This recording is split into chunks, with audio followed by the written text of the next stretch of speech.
So I want to share with you what I call the kingdom keys for success. We are about to go through some crisis in this country and every country. Some of you will lose your job. Some of your business will collapse.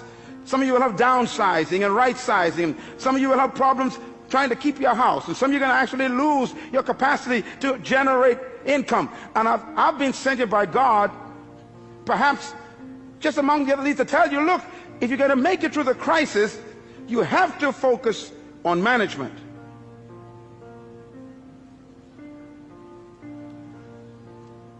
Here's God's successful key.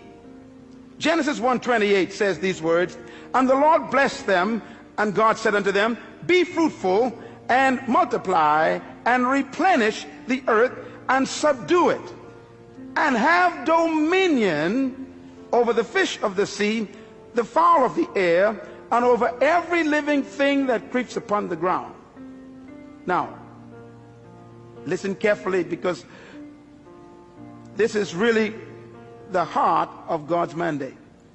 In Genesis 1:26, God says these words about you. Let them have dominion over the earth. In Genesis chapter 1 verse 28, God tells us how to do it. Dominion means to govern, to rule, to control, to manage, to lead. Now in verse 28, he tells us how to dominate the earth. He gives us the process. Please get your pen. You're going to write this down, because anyone who wants to dominate in the earth will have to follow God's simple process. First of all, the 4 keys or principles of success in God's program. Number 1, be fruitful. God never said to be seedful. The first command God gave man was to be what? Fruitful. It's impossible to produce fruit unless it was preceded by seed. God will never demand what doesn't exist already. So God's first command is to be fruitful. Now, when I looked at the word fruitful in the original Hebrew, it does not mean to have children. It shocked me. For example, if having children was the essence of God's command, then Abraham didn't do a good job with just one legitimate child.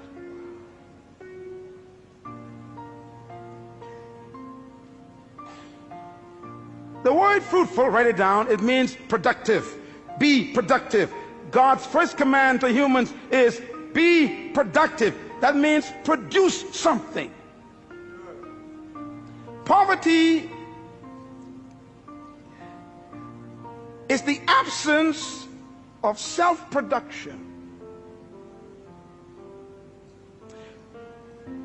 I remember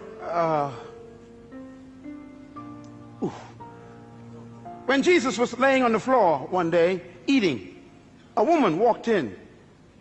It was illegal for her to do that, where men were eating at that time, and she stepped over Peter, James, and John, and she came to him, and she took this beautiful stone bottle, and she broke the top, and she poured this ointment over his body, and she began to rub it into his flesh and into his feet, and the scent filled the room. And right away the men knew this scent indicates a quality of ointment that was very expensive. Matter of fact, it was imported from Egypt. They knew it. It was used for embalming bodies. It cost $12,000 to $13,000 US in our day. That's why they said this is a year's wages in one bottle.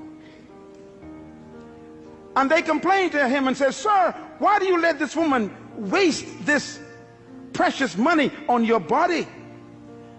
And Jesus said something very important.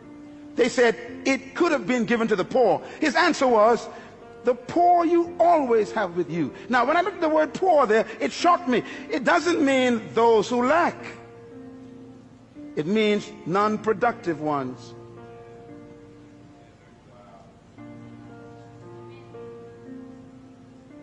The first command of God is produce.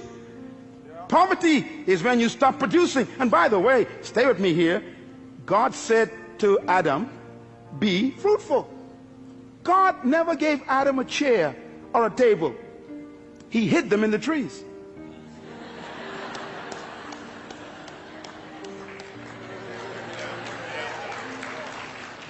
God never gave man shoes. He hid them in the cows. God never built a building before. He hid the buildings in the dirt, in the concrete. He hid the cars in the ore, in the mountains. Be fruitful. Be productive. The future of Australia is not in America or England. It's in Australia. The capacity to produce is right here. Poverty is a lack of creativity, not a lack of resources. There is no crisis except a crisis of creativity. No money has left the planet. No matter what they say around the world, no money went to the moon, no money went to Mars. It's all still here. And it will be attracted to creativity, because crisis creates creativity and innovation. It is those who are productive that will attract resources.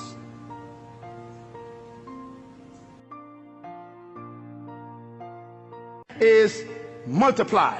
Multiply means to reproduce what you produced. If you follow any successful company, you know, I was driving here a moment ago and I just saw McDonald's. And McDonald's is far away from its original headquarters in Orlando. And it's amazing, when you go to McDonald's in any part of the world, it's the same burger. McDonald's has discovered God's program more effectively than the church.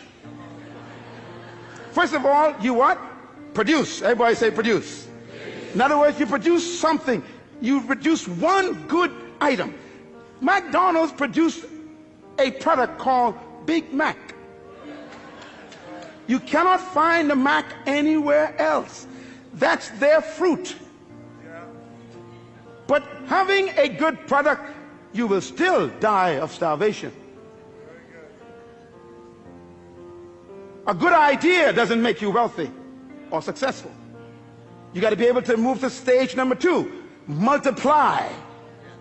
Reproduce it. McDonald's have to develop a system that can produce 1 billion burgers every single month. And it's the same Big Mac. In China, in Ukraine, in Mexico, it's the same burger. In the Bahamas, in Jamaica, in Trinidad, in London, it's the same burger. Why? They have learned to move God's second stage. They produce and then they reproduce.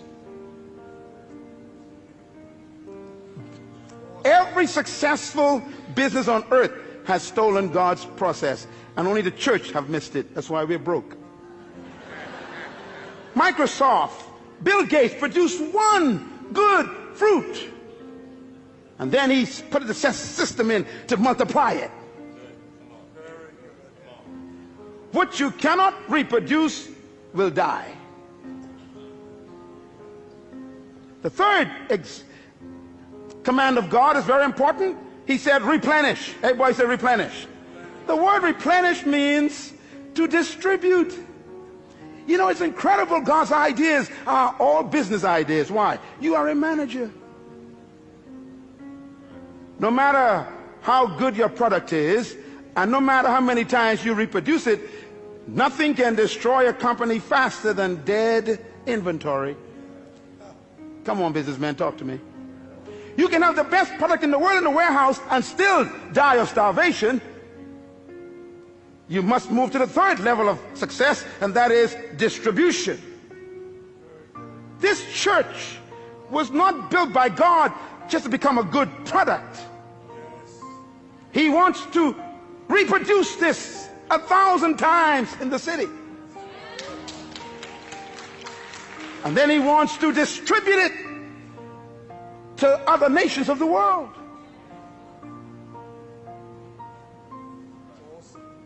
Any company, anywhere in the world, who are successful have followed God's program.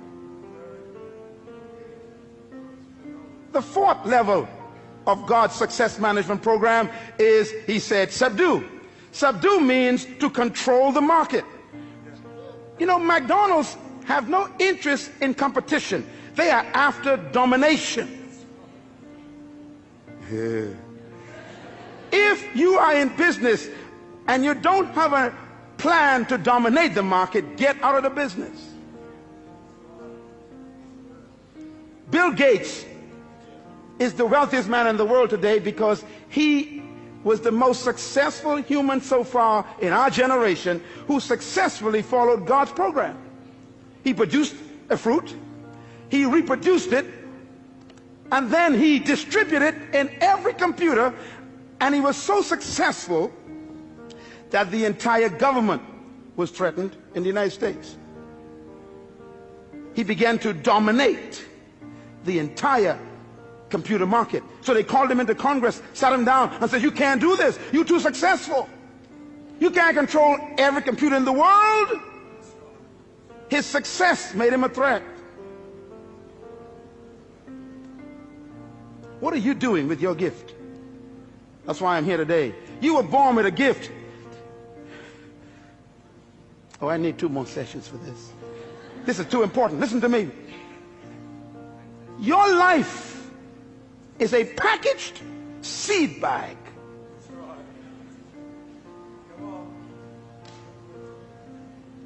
Subdue, control.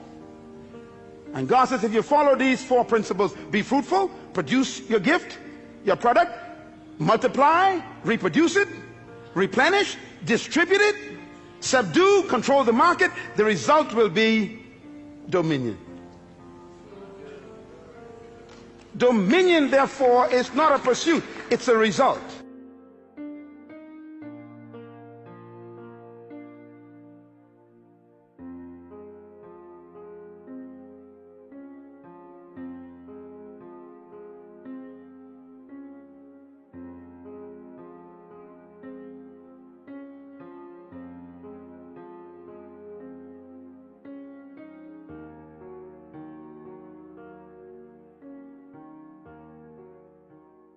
Thank you.